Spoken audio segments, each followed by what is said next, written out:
You know that feeling when your notes look so chaotic and messy, but somehow they make sense only to you? Yup, I feel you guys, because that's literally me. I take notes like this, or this.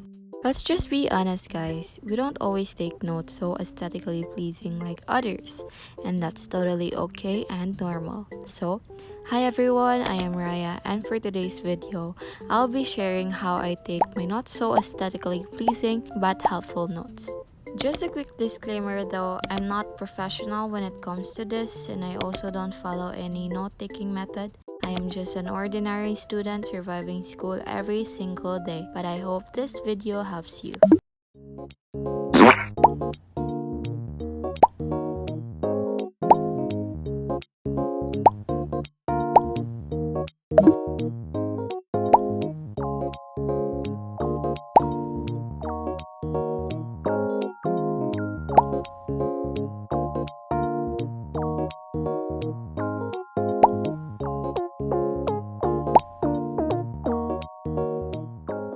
Let's dive in first with how I take notes in my notebooks.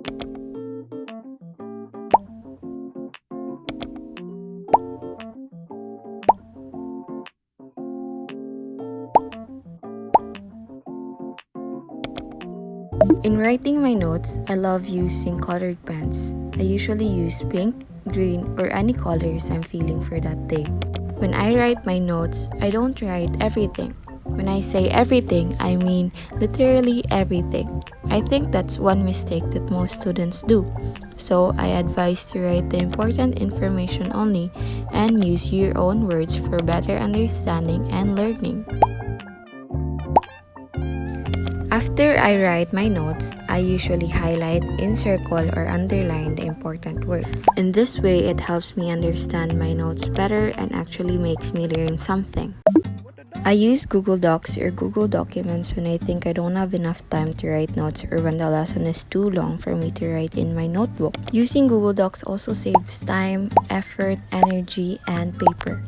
Anyway, in writing Google Docs, it's basically the same thing with what I write in my notebooks but in digital.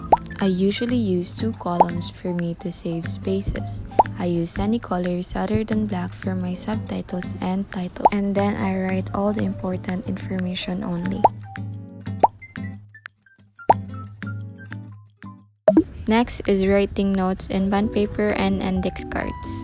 I usually use this for my exams and when I have a lot of time to study. In writing in the index cards, I usually just write the important terminologies for me to remember for the exam. Because I've noticed that's how my brain works. If I see important terminologies organized in one place, I can easily remember it. For bond paper, it's basically the same thing with what I do on notebooks. It's just in different paper or separate paper because I want to see my notes organized in one place. Sometimes I print out my notes in Google Docs so that I can physically highlight them.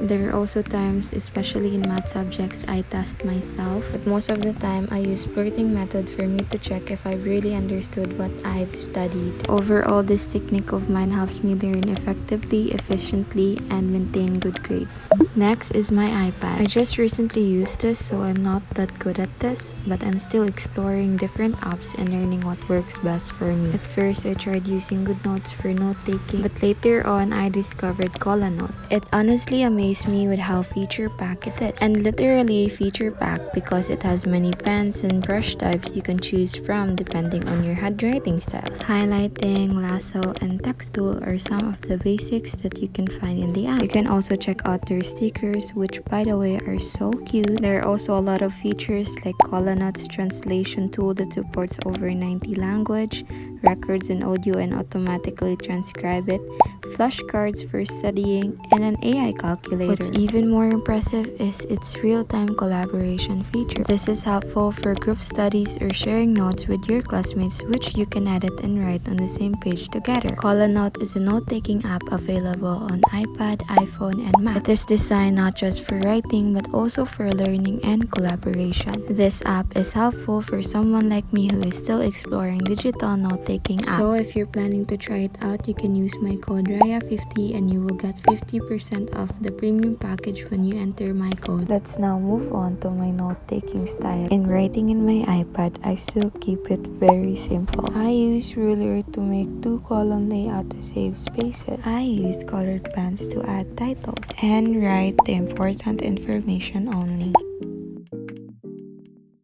And lastly, my discussion notes. This is not really special because my discussion notes are messy, but I think I have mentioned this a lot in my channel. I love to write notes when my teacher is discussing because it actually helps me learn the lesson and also to avoid boredom during classes. I usually just write what my teacher says that is not on the book or on the presentation material. When I write my discussion notes, I really don't mind my handwriting because I know that taking notes during discussion are really fast. So I write what comes into my mind first, even if it doesn't make sense, because I know I'll figure it out later. Overall, I take notes depending on the subject, my energy, and what works best for me. In writing notes, it should be functional, helpful, organized, and a little pretty. And remember, don't pressure yourself to make aesthetic notes like what you see online. What matters most is that your notes help you learn and understand. Again, I'm not a professional when it comes with this stuff, but this surely helped me have a good grade. I hope this video inspires you to make note-taking more fun and effective. Thank you guys for watching, and I'll see you in my next one. Bye!